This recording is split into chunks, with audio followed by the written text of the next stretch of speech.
Welcome to week 7 of our fantasy football season here in 2018. It's the London series, so I'm very excited to meet up with a lot of you later. Let's get cracking with the games. We'll go with Tom the Tread first. Tread scoring 7 points on Thursday night. Not a great result for him. Also not a great result for the Cards, but both are going to have to live with the results here. I'm going to say I think Tom's got a very strong matchup here. He's got Julio Jones going. He's got Josh Gordon. A lot of big names who can turn in a touchdown. Hopefully at some point in his career. But yeah, I'm going to back Tom on this one. I think their game to watch this week is going to be the Vikings going to the Jets for their kicker battle. This is a kicker league, so it's very important to see how those two players match up. So yeah, keep an eye on what's happening in New England. Not in New England, New York. There we go. Yeah, I think we've also got a weather forecast for you. I don't know if anyone has any idea what the weather's like in New York. Hello! Latest reports out of New York are that it should be a fairly still day, wind-wise. Temperatures in the cold region, not in the warm region, which shouldn't be too conducive to kicking, but no frozen or freezing temperatures, which turns the ball into a harder object to kick and therefore harder to kick field goals. More on weather later. There we go. So yeah, that's Tom's views on New York. So we'll move on now to Tris and Brad. Both teams 4-2 here, and really key that either one of them gets a win, and starts to make that separation in their pack. It's going to be both teams have players go on Thursday night. Manny Sanders did very well for Tris, surprisingly so. Lindsay doing pretty well for Brad as well. I think both teams are going to be pretty happy to come away with what they did on Thursday night. But I think this one's going to come down to the remaining wide receivers. Brad's got Funches going. He's always a question mark how he's going to do. But he does also have Odell Beckham, where on the other hand, Tris has Diggs still to go. And Diggs has that electric ability and can score, another 15, 18 points on any given week. So yeah, I think I'm going to back Tris on this one. But it will come down, I think, to the real razor wire finish there. Your game to watch is going to be Atlanta, who are hosting. Who are Atlanta hosting again? Tom, who are Atlanta hosting again?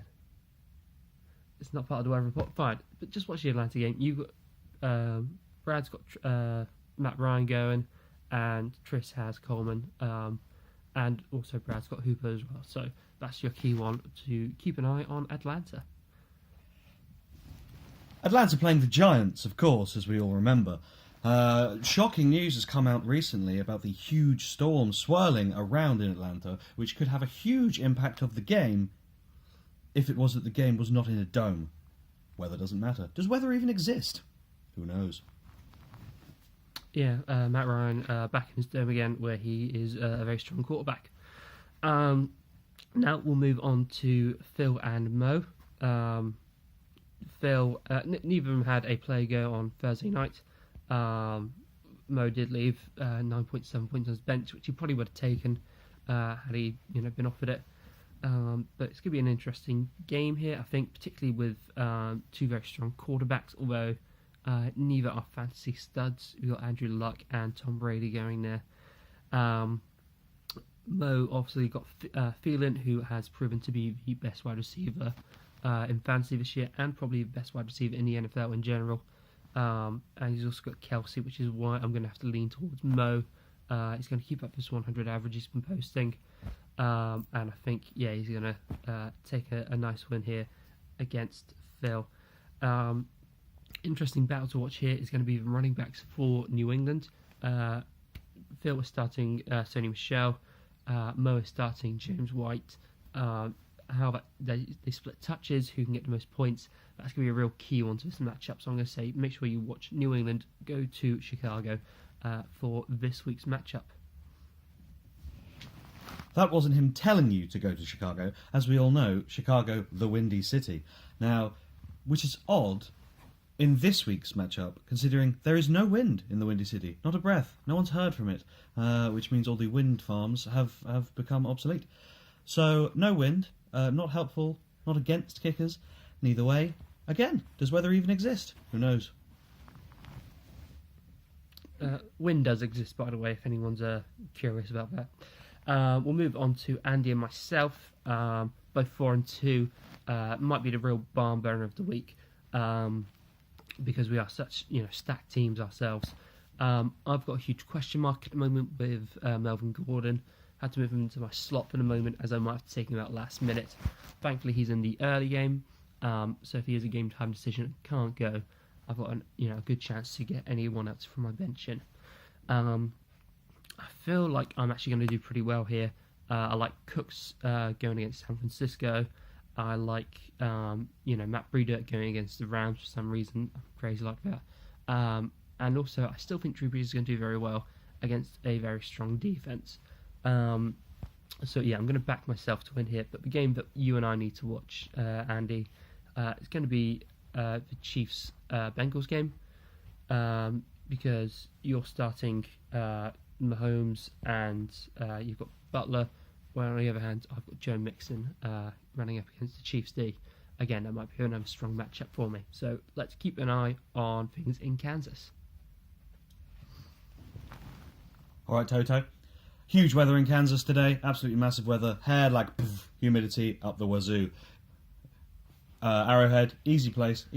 Weather's fine. Run the ball, pass the ball. Ain't going to matter. Chiefs putting up 50.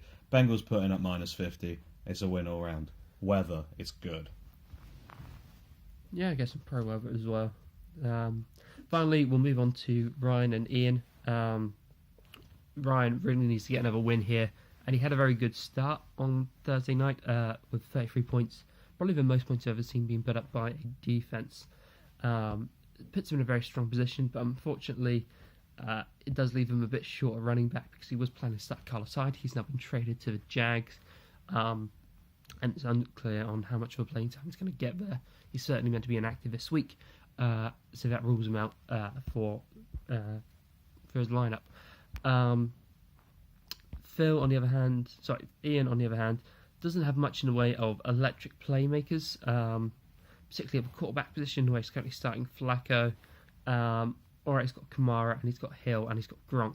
But honestly, do you reckon any of them are going to put up big numbers again this week? Personally, I'm a bit sceptical. I'm going to give this one to the very strong starting Brian. Guys, your game to watch is going to be... which one did I back for you? It was going to be New England going to Baltimore. New Orleans going to Baltimore. I do that every time.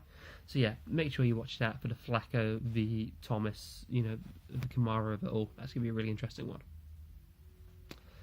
Baltimore, as I say off screen, Baltimore having the best defence in the NFL, can't really be argued at this point, so travelling to Baltimore is going to be an issue.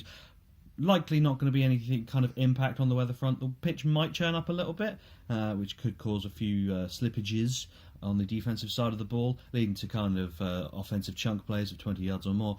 However, it's unimpacted against the kickers unless it comes down to a last-minute field goal, in which case Justin Tucker will miss. Weather, an enigma. Mm. Yeah, I guess it can be an enigma, really, which is why I got a weatherman for this one.